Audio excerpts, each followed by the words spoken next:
Hello guys! Alasan mengapa kita menjadi generasi paling berhasil adalah kemampuan kita untuk menemukan dan mengembangkan teknologi baru untuk meningkatkan kehidupan. Ada banyak hal yang mencengangkan yang sampai saat ini sedang dalam pengembangan dan berpotensi mempengaruhi kehidupan kita menjadi lebih baik. Nah, pada kesempatan kali ini kita akan menyaksikan sekaligus mengetahui 7 teknologi baru yang akan mengubah dunia. Penasaran apa saja? Langsung saja berikut penjelasannya. Eits, seperti biasa, sebelum lanjut jangan lupa like, subscribe, dan tekan tombol notifikasi kamu di bawah video ini ya, agar kalian tak ketinggalan berita menarik dari channel ini. Spin Launch. Spin Launch adalah perusahaan pengembangan teknologi penerbangan luar angkasa yang mengerjakan teknologi akselerator massal untuk memindahkan muatan ke luar angkasa. Pada Januari 2020, perusahaan telah mengumpulkan dana sebesar 80 juta dolar atau setara 1,2 triliun dengan para investor. Spin Launch sendiri didirikan pada tahun 2014 oleh Jonathan Yeni di Sunnyvale, California, dengan kantor pusat perusahaan saat ini berada di Long Beach, California. Spin Launch sedang mengembangkan sistem peluncuran ruang angkasa energi kinetik yang mengurangi ketergantungan pada roket kimia tradisional dengan tujuan secara signifikan menurunkan biaya akses ke ruang angkasa sambil meningkatkan frekuensi peluncuran. Teknologi ini menggunakan centrifuge yang disegel vakum untuk memutar roket dan kemudian melemparkannya ke luar angkasa dengan kecepatan hingga 8.000 km per jam.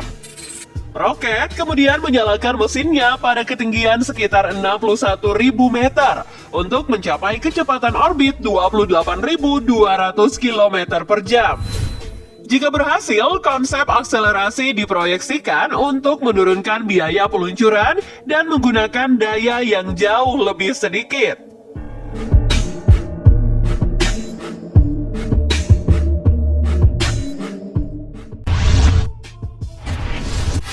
Baterai logam litium. Baterai ini menggunakan litium sebagai anoda atau terminal positif yang selama beberapa dekade terakhir dapat diisi ulang dan digunakan pada perangkat elektronik termasuk mainan, perangkat portable, dan juga kendaraan listrik. Baterai ini lebih menonjol dari baterai jenis lainnya dalam kepadatan muatan dan biaya per unit yang tinggi. Tergantung pada desain dan senyawa kimia yang digunakan. Sel litium dapat menghasilkan voltase dari 1,5 volt hingga sekitar 7,3 volt.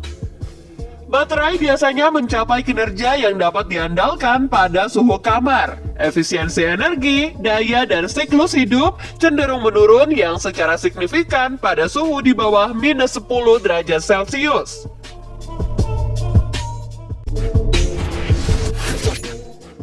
Satellite Constellation. Konstelasi satelit adalah kelompok satelit yang fungsinya bisa dilakukan dengan bekerja sama dalam satu sistem. Kelompok satelit itu berkomunikasi dengan stasiun bumi yang berlokasi di seluruh dunia dan terkadang saling terhubung. Mereka bekerja sebagai satu sistem dan dirancang untuk saling melengkapi. Pertama, kawanan satelit berputar pada beberapa orbit yang serupa untuk memastikan cakupan global tanpa gangguan. Kedua, unit konstelasi individu secara teknis dapat menangkap wilayah yang lebih luas. Banyaknya satelit yang membentuk jaringan tergantung pada tujuan dan variasi dari beberapa hingga ribuan unit. Konstelasi satelit terbesar adalah Starlink dengan 2.146 unit satelit aktif, sedangkan yang terkecil adalah Sentinel-1 dan Sentinel-2 yang hanya berisi 2 unit satelit.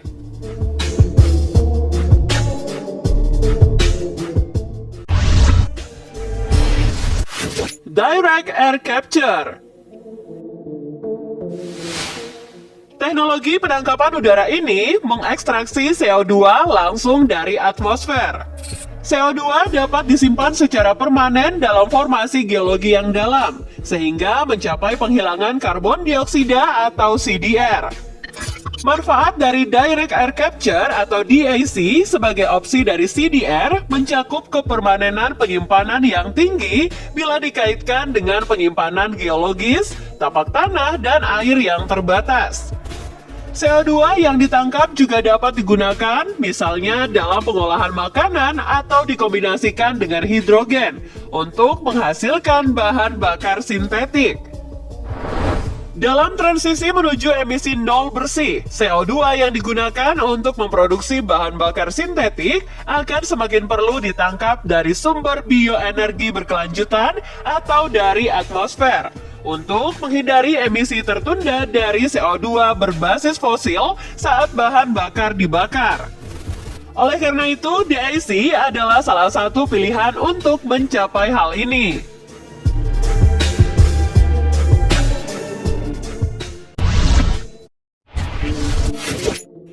GPS-3. GPS-3 adalah satelit komunikasi yang dirancang dan diproduksi oleh Lockheed Martin Space System untuk Angkatan Udara Amerika Serikat. Proyek ini melibatkan stasiun bumi dan satelit baru dengan sinyal navigasi tambahan untuk pengguna sipil dan militer yang memiliki tingkat akurasi dan ketersediaan lebih baik.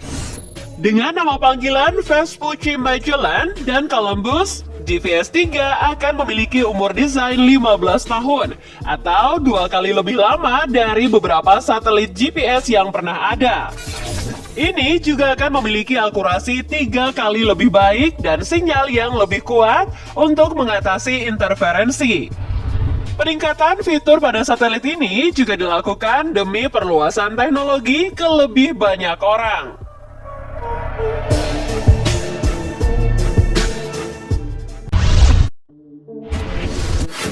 Grafin.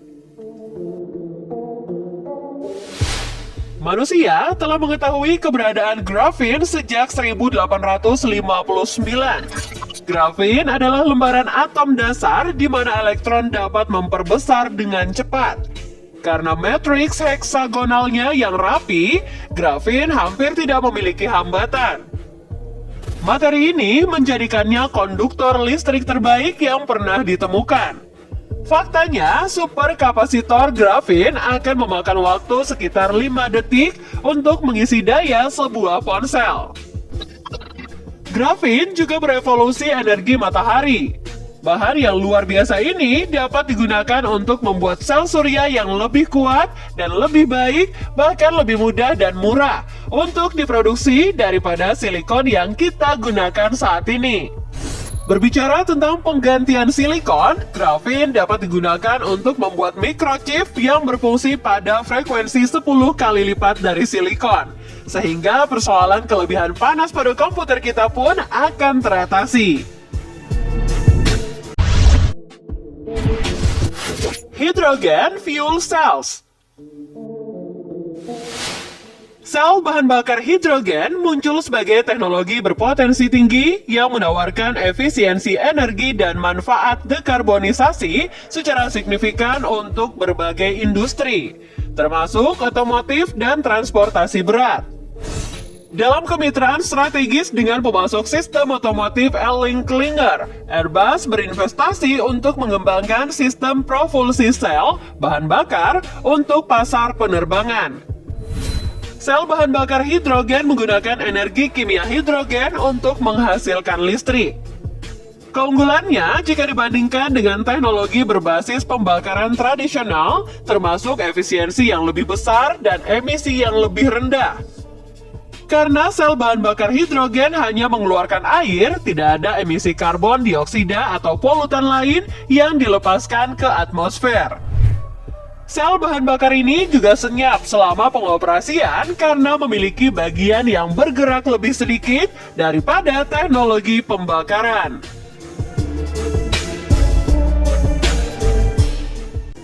Well guys, itulah dia daftarnya. Gimana nih menurut pendapat kalian? Menarik bukan?